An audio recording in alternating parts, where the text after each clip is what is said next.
ਅਗਲੀ ਖਬਰ ਜਿਹੜੀ ਆ ਇਹ ਬੜੇ ਧਿਆਨ ਨਾਲ ਸੁਣਨ ਵਾਲੀ ਆ, ਖਾਸ ਕਰਕੇ ਜਿਹੜੇ ਟਰੱਕਰ ਵੀਰ ਹੈਗੇ ਆ। ਤੁਹਾਨੂੰ ਯਾਦ ਹੋਊਗਾ ਪਿਛਲੇ ਹਫ਼ਤੇ ਜੋ ਇੱਕ ਆਪਣੇ ਟਰੱਕਿੰਗ ਕੰਪਨੀ ਦੇ ਮਾਲਕ ਆ ਯੂਬਾ ਸਿਟੀ ਤੋਂ, ਉਹਨਾਂ ਨੇ ਆਪਣਾ ਜਿਹੜਾ ਲਾਈਵ ਸ਼ੋਅ ਜਦੋਂ ਆਪਣੀ ਟਰੱਕਿੰਗ ਦਾ ਹੁੰਦਾ, ਉਹਦੇ ਵਿੱਚ ਆ ਕੇ ਦੱਸਿਆ ਸੀ ਵੀ ਮੇਰੀ ਕੰਪਨੀ ਨੂੰ ਮੈਨੂੰ ਜਿਹੜੀ ਕਾਲ eye department of homeland security ਵੱਲੋਂ, ਆਈਸ ਵਾਲਿਆਂ ਵੱਲੋਂ ਭੇਜ ਸਾਨੂੰ ਸਾਰੀਆਂ ਜਿਹੜੀਆਂ ਫਾਈਲਾਂ ਆ I-9 ਜਿਹੜੇ ਫਾਰਮਸ ਵਾਲੀਆਂ ਹੁੰਦੀਆਂ ਉਹ ਭੇਜ ਦਿਓ ਜਿੰਨੇ ਵੀ EMPLOYEE ਆ। ਕਹਿੰਦੇ ਵੀ ਮੇਰੇ 100 ਤੋਂ ਵੱਧ ਜਿਹੜੇ EMPLOYEE ਆ ਉਹਨਾਂ ਦੀਆਂ ਭੇਜ ਦਿੱਤੀਆਂ।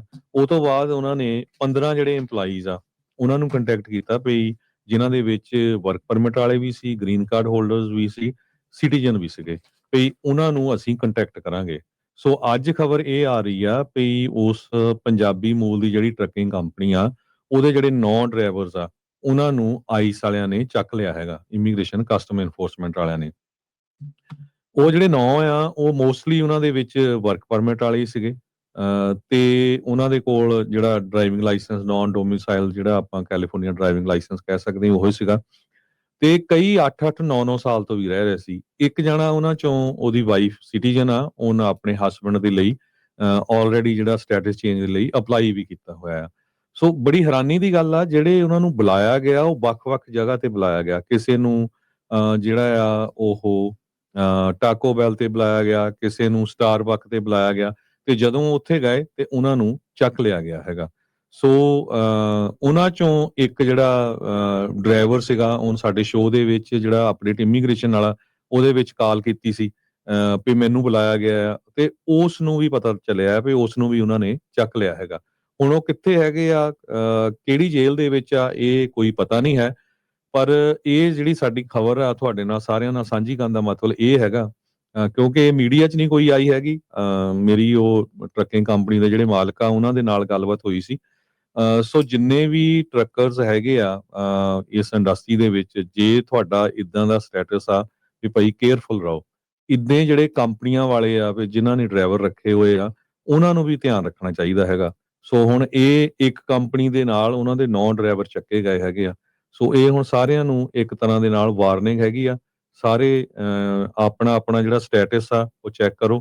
ਬਾਕੀ ਵਾਰ-ਵਾਰ ਆਪਾਂ ਕਹਿੰਦੇ ਰਹਿੰਦੇ ਆ ਸਾਰਿਆਂ ਨੂੰ ਵੀ ਜਿੱਥੇ ਵੀ ਕਿਤੇ ਹੁੰਦੇ ਆ, ਇਮੀਗ੍ਰੇਸ਼ਨ ਦੇ ਜਿਹੜੇ ਡਾਕੂਮੈਂਟਸ ਆ ਆਪਣੇ ਕੋਲ ਜ਼ਰੂਰ ਰੱਖੋ, ਚਾਹੇ ਤੁਹਾਡੇ ਕੋਲ ਗ੍ਰੀਨ ਕਾਰਡ ਆ, ਸਿਟੀਜ਼ਨਸ਼ਿਪ ਦਾ ਕਾਰਡ ਆ, ਜਾਂ ਹੋਰ ਵੀ ਕੋਈ ਜਿਹੜਾ ਪ੍ਰੂਫ ਹੈਗਾ ਆ, ਕਿਉਂਕਿ ਕਿਸੇ ਵੀ ਟਾਈਮ ਤੁਹਾਨੂੰ ਜਿਹੜਾ ਆ ਇਮੀਗ੍ਰੇਸ਼ਨ ਕਸਟਮ ਐਨਫੋਰਸਮੈਂਟ ਵਾਲੇ ਪੁੱਛ ਸਕਦੇ ਹੈਗੇ ਆ। ਤੇ ਜਿਹੜੇ ਸੀਗੇ ਕੰਪਨੀ ਦੇ ਮਾਲਕ, ਜਦੋਂ ਉਹਨਾਂ ਨਾਲ ਹਰਜੋਤ ਸਿੰਘ ਜੀ ਤੁਹਾਡੀ ਗੱਲ ਜਿਹੜੀ ਹੋ ਰਹੀ ਸੀ, ਸੋ ਉਹਨਾਂ ਨੇ ਤਾਂ ਉਦਣ ਆਪਾਂ ਨੂੰ ਇਹੀ ਦੱਸਿਆ ਸੀਗਾ ਵੀ ਉਹਨਾਂ ਨੇ 3 ਦਿਨ ਦਿੱਤੇ ਸੀ DHS ਨੇ, ਵੀ ਇੰਪਲੋਇਮੈਂਟ ਦਾ ਪਿਛਲੇ 2 ਸਾਲ ਦਾ ਡਾਟਾ ਸਾਰਾ ਉਹਨਾਂ ਦੇ ਨਾਲ ਸ਼ੇਅਰ ਕਰੋ। ਉਹਨਾਂ ਨੇ ਕੀਤਾ W2 ਦੇ ਉੱਤੇ ਸਾਰੇ ਕੰਮ ਕਰਦੇ ਸੀ, ਮੈਨੂੰ ਯਾਦ ਆ ਉਹਨਾਂ ਨੇ ਉਸ ਦੇ ਵਿੱਚ ਜੀ ਜਿਹੜਾ ਉਹ ਦੱਸਿਆ ਸੀਗਾ ਸਾਰੇ ਇਸ ਤਰੀਕੇ ਦੇ ਨਾਲ ਸੀਗਾ। ਸੋ ਡਬਲ ਐਨਫੋਰਸਮੈਂਟ ਆਪਾਂ ਦੇਖ ਰਹੇ ਹਾਂ ਕੈਲੀਫੋਰਨੀਆ ਦੇ ਵਿੱਚ। ਸੋ ਹੋ ਸਕਦਾ ਵੀ ਕਿਸੇ ਹੋਰ ਕੰਪਨੀ ਦੇ ਨਾਲ ਵੀ ਇਦਾਂ ਜਿਹੜਾ ਹੋਇਆ ਹੋਵੇ, ਪਰ ਉਸ ਖਬਰ ਦੀ ਅਗਲੀ ਅਪਡੇਟ ਦੇ ਵਿੱਚ ਇਹ ਹੁਣ ਦੱਸਿਆ ਜਾ ਰਿਹਾ ਵੀ ਜਿਹੜੇ 15 ਲੋਕਾਂ ਨੂੰ ਉਹਨਾਂ ਨੇ ਇੰਟਰਵਿਊ ਕਰਨ ਦੇ ਲਈ ਸੱਦਿਆ ਸੀਗਾ ਜਾਂ ਉਹਨਾਂ ਨੇ ਗੱਲ ਕੀਤੀ ਸੀ, ਉਹਨਾਂ ਚੋਂ 9 ਜਾਣਿਆਂ ਨੂੰ ਜਿੱਦਾਂ ਪ੍ਰਾਈਵੇਟ ਥਾਵਾਂ ਦੇ ਉੱਤੇ ਸੱਦ ਕੇ ਇੰਟਰਵਿਊਜ਼ ਉਹਨਾਂ ਦੀਆਂ ਕੀਤੀਆਂ, ਤੇ ਉਹ ਪ੍ਰਾਈਵੇਟ ਥਾਵਾਂ ਤੋਂ ਬਾਅਦ ਦੇ ਵਿੱਚ ਡਿਟੇਨ ਕਰ ਲਏ ਗਏ ਆ। ਸੋ ਅੱਗੇ ਕੀ ਸਟੇਟਸ ਆ ਉਹ ਤਾਂ ਹੁਣ ਉਹਨਾਂ ਦੇ ਫੈਮਿਲੀ ਵਾਲਿਆਂ ਨੂੰ ਹੀ ਪਤਾ ਹੋਊਗਾ, ਜਾਂ ਉਹਨਾਂ ਦੇ ਜੋ ਵੀ ਉਹਨਾਂ ਨੂੰ ਰਿਪਰੈਜ਼ੈਂਟ ਕਰ ਰਿਹਾ ਹੈ ਵੀ ਉਹਨਾਂ ਨੂੰ ਪਤਾ ਹੋਊਗਾ। ਪਰ ਇਹ ਵੀ ਹਰਜੋਤ ਸਿੰਘ ਜੀ, ਕਿਉਂਕਿ ਹੁਣ ਆਪਣੀ ਕਮਿਊਨਿਟੀ ਦੇ ਨਾਲ ਪਹਿਲੀ ਦੀ ਜਿਹੜਾ ਇਦਾਂ ਦੀ ਚੀਜ਼ ਆਪਣੇ ਸਾਹਮਣੇ ਜਿਹੜੀ ਉਹ ਆ ਰਹੀ ਆ, ਇਨ ਕਹਿ ਲਓ ਵੀ ਡੀਟੇਲ ਆਪਾਂ ਨੂੰ ਥੋੜ੍ਹੀਆਂ ਚੀਜ਼ਾਂ ਪਤਾ ਲੱਗ ਰਹੀਆਂ। ਜਿਸ ਤਰੀਕੇ ਦੇ ਨਾਲ ਉਸ ਦਿਨ ਉਹਨਾਂ ਨੇ ਦੱਸਿਆ ਸੀਗਾ ਵੀ ਉਹ ਡੈਂਟਲ ਅਪੁਆਇੰਟਮੈਂਟ ਤੇ ਸੀ, ਅਗਲਿਆਂ ਨੇ ਪੂਰੀ ਸਰਵੇਲੈਂਸ ਕਰਕੇ ਉਹਨਾਂ ਦਾ ਪਤਾ ਸੀਗਾ ਵੀ ਉਹ ਕਿੱਥੇ ਆ, ਕਾਲ ਕੀਤੀ। ਫਿਰ ਜਦੋਂ ਉਹਨਾਂ ਨੂੰ ਆਫਿਸ ਦੇ ਵਿੱਚ ਸੱਦਿਆ ਤੇ ਪਾਰਕਿੰਗ ਲੋਟ ਦੇ ਵਿੱਚ ਹੀ ਜਿਹੜੇ ਆ ਉਹ ਸੰਮਨ ਜਿਹੜੇ ਉਹ ਦੇ ਦਿੱਤੇ ਵੀ ਆ ਡਾਕੂਮੈਂਟਸ ਜਿਹੜੇ ਉਹ ਤੁਸੀਂ ਸਬਮਿਟ ਕਰਾਓ। ਕਹਿੰਦਾ ਉਹ ਤਾਂ ਮੈਂ ਭਾਈ ਉਸੇ ਦਿਨ ਹੀ ਸਬਮਿਟ ਜਿਹੜੇ ਉਹ ਕਰਾਤੇ ਸੀ, ਇਨਫੋਰਮੇਸ਼ਨ ਘਾਲਤੀ ਸੀ। ਉਹਨਾਂ ਚੋਂ 15 ਦੀ ਇੰਟਰਵਿਊ ਸੱਦ ਲਈ, ਤੇ ਹੁਣ ਉਹਨਾਂ ਨੂੰ ਟਾਕੋ ਬੈਲ ਤੇ ਸਟਾਰਬਕ ਤੇ ਸੱਦ ਕੇ ਹਰਜੋਤ ਸਿੰਘ ਜੀ ਇਸ ਤਰੀਕੇ ਦੇ ਨਾਲ ਪ੍ਰਾਈਵੇਟ ਪਬਲਿਕ ਪਲੇਸ ਦੇ ਉੱਤੇ ਇੰਸਟੈਡ ਆਫ ਆਈਸ ਵਾਲਿਆਂ ਆਪਣੇ ਉੱਥੇ ਸੱਦਣ ਇੰਟਰਵਿਊ ਕਰਨ ਦੇ ਲਈ। This is something else going on too, like ਇਹ ਹੁਣ ਮੈਨੂੰ ਸਮਝ ਨਹੀਂ ਆ ਰਹੀ ਵੀ ਜੇ ਸਰਕਾਰੀ ਅਧਿਕਾਰਤ ਤੌਰ ਤੇ ਉਹਨਾਂ ਨੇ ਇੰਟਰਵਿਊ ਕਰਨੀ ਹੈ, ਵੀ ਆਪਣੇ ਆਫਿਸ ਸਰਕਾਰੀ ਆਫਿਸ ਦੇ ਵਿੱਚ ਕਿਉਂ ਨਹੀਂ ਜਿਹੜੀ ਉਹ ਕੀਤੀ ਜਾ ਰਹੀ। Why is not happening in there on offices, ਵੀ ਉਹ ਟਾਕੋ ਬੈਲ ਜਾਂ ਸਟਾਰਬਕਸ ਦੇ ਉੱਤੇ ਜਿਹੜਾ ਉਹ ਕਿਉਂ ਜਿਹੜਾ ਉਹ ਕਰ ਰਹੇ ਆ, ਤੇ ਉਸ ਤੋਂ ਬਾਅਦ 'ਚ ਉਹਨਾਂ ਨੂੰ ਉੱਥੋਂ ਡਿਟੇਨ ਕਰ ਲਿਆ ਜਾਣਾ, ਕਿਉਂਕਿ ਇਹ ਤੁਹਾਨੂੰ ਫਸਟ ਹੈਂਡ ਨੌਲੇਜ ਉਹਨਾਂ ਨੇ ਆਪ ਹੀ ਦੱਸਿਆ ਸਾਰਾ ਕੁਛ, ਹਰਜੋਤ ਸਿੰਘ ਜੀ। ਜੀ ਹਾਂ, ਬਿਲਕੁਲ ਅੱਜ ਸਵੇਰੇ ਮੇਰੀ ਉਹਨਾਂ ਦੇ ਨਾਲ ਗੱਲਬਾਤ ਹੋਈ ਹੈਗੀ ਆ, ਜਿਹੜੇ ਕੰਪਨੀ ਦੇ ਮਾਲਕ ਹੈਗੇ ਆ। ਸੋ ਇੱਥੋਂ ਦੇਖੋ ਹੈਰਾਨੀ ਦੀ ਗੱਲ ਇਹ ਹੈ ਵੀ ਜਿਹੜੇ ਸਾਰੇ ਡਰਾਈਵਰ ਸੀਗੇ ਇਹ ਡਰਾਈਵ ਵੀ ਨਹੀਂ ਕਰ ਰਹੇ ਸੀ, ਵੀ ਜਾਂ ਮੰਨ ਲਓ ਵੀ ਡਰਾਈਵ ਕਰ ਰਹੇ ਸੀ, ਆਈਸ ਨੇ ਕਿਤੇ ਜਿਹੜਾ ਜਾਂ ਬਾਰਡਰ ਪੈਟਰੋਲ ਏਜੰਟ ਨੇ ਰਾਹ 'ਚ ਕਿਤੇ ਨਾਕਾ ਗੱਲ ਲਾਇਆ ਹੋਈ ਸੀ ਹੋਵੇ। ਜਾਂ ਉੱਥੇ ਚੈੱਕ ਕੀਤਾ ਹੈਗਾ। ਇਹ ਉਹਨਾਂ ਨੇ ਸਿਰਫ ਇੱਕ ਕੰਪਨੀ ਨੂੰ ਕਿਹਾ ਸੀ ਵੀ ਅਸੀਂ ਤੁਹਾਨੂੰ ਆਡਿਟ ਕਰਨ ਜਾ ਰਹੇ ਹਾਂ, ਤੇ ਤੁਸੀਂ ਪਹਿਲੀ ਕੰਪਨੀ ਆ, ਤੇ ਤੁਹਾਡੇ ਤੋਂ ਬਾਅਦ ਆਪਾਂ ਹੋਰ ਵੀ ਕੰਪਨੀਆਂ ਜਿਹੜੀਆਂ ਆ ਉਹ ਸਾਰੀਆਂ ਆਡਿਟ ਕਰਨੀਆਂ ਆ। ਸੋ ਹੁਣ ਇਹ ਕੁਝ ਵਾਪਰਿਆ ਆ, ਤੇ 9 ਦੇ 9 ਕੋਲ ਵਰਕ ਪਰਮਿਟ ਆ, ਲੀਗਲੀ ਵਰਕ ਪਰਮਿਟ ਆ, ਲੀਗਲੀ ਉਹਨਾਂ ਦੇ ਕੋਲ ਲਾਇਸੈਂਸ ਹੈਗਾ, ਤੇ ਲੀਗਲੀ ਸਰਕਾਰ ਦੇ ਜਿਹੜੇ ਆ ਉਹ ਸਰਕਾਰ W2 ਦੇ ਤੇ ਕੰਮ ਦਿੱਤੇ ਹੋਏ ਕਰਦੇ ਸੀ। ਡਾਕੂਮੈਂਟ ਨੇ, ਸਰਕਾਰ ਜੀ। ਨੇ ਲਾਇਸੈਂਸ ਦਿੱਤਾ, ਸਰਕਾਰ ਨੇ ਵਰਕ ਪਰਮਿਟ ਦਿੱਤਾ, ਉਹਦੇ ਆਧਾਰ ਤੇ ਇਹਨਾਂ ਨੂੰ ਲਾਇਸੈਂਸ ਮਿਲਿਆ, ਉਹਦੇ ਹਿਸਾਬ ਦੇ ਨਾਲ ਹੀ ਅਗਲਿਆਂ ਨੇ ਜੌਬ ਦੇ ਉੱਤੇ ਕਿਸੇ ਨੇ ਜਿਹੜਾ ਉਹ ਰੱਖਿਆ। ਹੁਣ ਤੁਸੀਂ ਦੇਖੋ ਹਰਜੋਤ ਸਿੰਘ ਜੀ, ਇਹਦੇ ਨਾਲ ਵੀ ਵੇਵਸ ਤਾਂ ਹੁਣ ਪੁੱਠੀਆਂ ਹੀ ਜਾਣੀਆਂ ਨਾ। ਹੁਣ ਆਪਾਂ ਨੇ ਇਨਫੋਰਮੇਸ਼ਨ ਸ਼ੇਅਰ ਕਰਤੀ, ਉਹਨਾਂ ਨੇ ਆਪਣੇ ਨਾਲ ਸ਼ੇਅਰ ਕੀਤੀ ਗੱਲਬਾਤ, ਆਪਾਂ ਤੁਹਾਡੇ ਨਾਲ ਸ਼ੇਅਰ ਕਰਤੀ।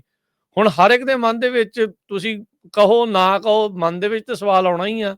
ਉਹਨਾਂ ਲੋਕਾਂ ਦੇ ਮਨ 'ਚ ਸਵਾਲ ਆਉਣਾ ਜਿਨ੍ਹਾਂ ਨੇ ਵਰਕ ਪਰਮਿਟ ਵਾਲੇ ਲੋਕਾਂ ਨੂੰ ਹਾਇਰ ਕੀਤਾ, ਵੀ ਹੁਣ ਅਸੀਂ ਕੀ ਕਰੀਏ? ਸਾਡੇ ਦੁਆਲੇ ਤਾਂ ਨਹੀਂ ਜਿਹੜਾ ਉਹ ਆ ਜਾਣਗੇ। ਇਹ ਤੇ ਇਸ ਏਜੰਡੇ ਦੇ ਤਹਿਤ ਤਾਂ ਇਹ ਸਮਾਲ ਬਿਜ਼ਨਸ ਨੂੰ ਬੰਦ ਕਰਾ ਦੇਣਗੇ ਇੱਥੇ ਤਾਂ। ਵੀ ਆਪਾਂ ਨੂੰ ਪਤਾ ਹੀ ਆ ਵੀ ਬਹੁਤ ਸਾਰੀ ਜਿਹੜੀ ਇਕੋਨਮੀ ਦੇ ਵਿੱਚ ਜਿਹੜੇ ਲੋਕ ਆ, ਬਹੁਤ ਜ਼ਿਆਦਾ ਜਿਹੜੇ ਕਾਮੇ ਆ, ਉਹ ਵਰਕ ਪਰਮਿਟ ਦੇ ਉੱਤੇ ਕੰਮ ਕਰਦੇ ਆ, ਜਿਨ੍ਹਾਂ ਦੇ ਅਸਾਈਲਮ ਰਿਫਿਊਜੀ ਦੇ ਕੇਸ ਲੱਗੇ ਹੋਏ ਆ। ਕੋਈ ਕਿਸੇ ਹੋਰ ਤਰੀਕੇ ਦੇ ਨਾਲ ਜਿਹੜਾ ਉਹ ਵਰਕ ਪਰਮਿਟ ਜਿਹੜਾ ਸਰਕਾਰ ਨੇ ਇਸ਼ੂ ਕੀਤੇ ਉਹਦੇ ਨਾਲ ਆ। ਸੋ ਇਹ ਤਾਂ it's not a good sign, ਵੀ ਇਹ ਤਾਂ ਇਕੋਨਮੀ ਨੂੰ ਹੋਰ ਡੈਡ ਕਰਨ ਵਾਲੀ ਜਿਹੜੀ ਇਸ ਦੇ ਵਿੱਚ ਗੱਲ ਨਜ਼ਰ ਆ ਰਹੀ ਆ। Small business out of business ਜਾਊਗਾ। ਸਮਾਲ ਬਿਜ਼ਨਸ ਨੂੰ ਅਮਰੀਕਾ ਦੀ ਬੈਕਬੋਨ ਆਖਿਆ ਜਾਂਦਾ ਆ, ਤੇ ਉਹ ਫਿਰ ਹਾਇਰ ਕਿਹਨੂੰ ਕਰਨਗੇ? ਕਿੱਦਾਂ ਜਿਹੜਾ ਉਹ ਕੰਮ ਜਿਹੜਾ ਹੋਊਗਾ? ਬਹੁਤ ਵਾਰੀ ਲੋਕ ਕਹਿ ਦਿੰਦੇ ਆ ਵੀ ਉਹ ਦੂਜਿਆਂ ਨੂੰ ਜਿਹੜਾ ਕਰ ਲਓ, ਪਰ ਉਹ ਕੰਮ ਕਰਕੇ ਵੀ ਨਹੀਂ ਨਾ ਰਾਜੀ। ਆਟਾ ਦਾਲ ਸਕੀਮ ਤੇ ਜਿਹੜੇ ਲੱਗੇ ਹੋਏ ਨੇ, ਉਹਨਾਂ ਦਾ ਵੀ ਕੀ ਕਰੋਗੇ ਤੁਸੀਂ? Some people just doesn't want to work. ਉਹ ਤਾਂ ਆਲਰੇਡੀ ਉਹਨਾਂ ਨੂੰ ਪਤਾ ਹੈ ਵੀ ਵੈਲਫੇਅਰ ਦੇ ਉੱਤੇ ਲੱਗੇ ਆ, ਉਹ ਕੰਮ ਨਹੀਂ ਕਰਦੇ। ਫਿਰ ਜਿਹੜੇ ਕੰਮ ਕਰਦੇ ਆ ਉਹਨਾਂ ਦੇ ਦੁਆਲੇ ਤੁਸੀਂ ਏਦਾਂ ਜਿਹੜਾ ਉਹ ਲੱਗੇ ਆ। ਸੋ ਬਿਜ਼ਨਸ ਵਿਲ ਜਿਹੜੇ ਸਮਾਲ ਬਿਜ਼ਨਸਿਸ ਆ ਉਹ ਆਊਟ ਆਫ ਬਿਜ਼ਨਸ ਜਾਣਗੇ। So it's not a good sign. ਤੇ ਜੀ। ਸੋ ਇਹਦੇ 'ਚ ਪ੍ਰਾਈਵੇਟ ਇਹ ਵੀ ਥਾਵਾਂ ਗੱਲ ਤੇ ਕਲੀਅਰ ਹੋ ਉਹ ਗਈ ਚੀਜ਼ਾਂ ਰਾਜਕਨਵੀਰ ਹੋਣੀਆਂ ਸਿੰਘ ਜੀ, ਜੀ। ਬਈ ਬਹੁਤ ਸਾਰੇ ਲੋਕ ਜਿਹੜੇ, ਜਾਂ ਆਪਾਂ ਇਹ ਕਹਿ ਰਹੇ ਸੀ ਨਾ, ਜਿਹੜੇ ਪਿਛਲੇ 2021 ਤੋਂ ਬਾਅਦ ਆਏ ਹੈਗੇ ਆ, ਜਾਂ ਟਰੰਪ ਐਡਮਿਨਿਸਟ੍ਰੇਸ਼ਨ ਇਹ ਵੀ ਕਹਿ ਉਹਨਾਂ ਨੇ ਰਿਹਾ ਕਿਹਾ ਵੀ ਸੀਗਾ ਉਹਨਾਂ ਦੀ ਬਿਲਕੁਲ। ਵੈਟਿੰਗ ਕਰਨੀ ਆ, ਸਾਰਾ ਕੁਛ। ਪਰ ਇਹਦੇ 'ਚ ਤਾਂ ਇੱਕ ਡਰਾਈਵਰ 9 ਤੋਂ 10 ਸਾਲਾਂ ਤੋਂ ਇੱਥੇ ਰਹਿ ਰਿਹਾ ਸੀ। ਜਾਂ ਸੋ ਏਦਾਂ ਹੀ ਅਲਬਾਮਾ ਦੇ ਵਿੱਚ ਕੁਛ ਦਿਨ ਪਹਿਲਾਂ ਤੁਸੀਂ ਹੁਣ ਦੱਸਿਆ 82 ਤਾਂ ਹੈਗਾ ਵੀ ਡਰਾਈਵਰ। ਇੱਕ ਦੀ ਤੇ ਵਾਈਫ ਯੂਐਸ ਸਿਟੀਜ਼ਨ ਆ, ਉਹਨੇ ਉਹਦਾ ਵੀ ਪੇਪਰ ਵਰਕ ਲਾਇਆ ਹੋਊਗਾ, ਉਹਨੂੰ ਜੀ। ਵੀ ਡਿਟੇਨ ਜਿਹੜਾ ਉਹ ਕਰ ਲਿਆ।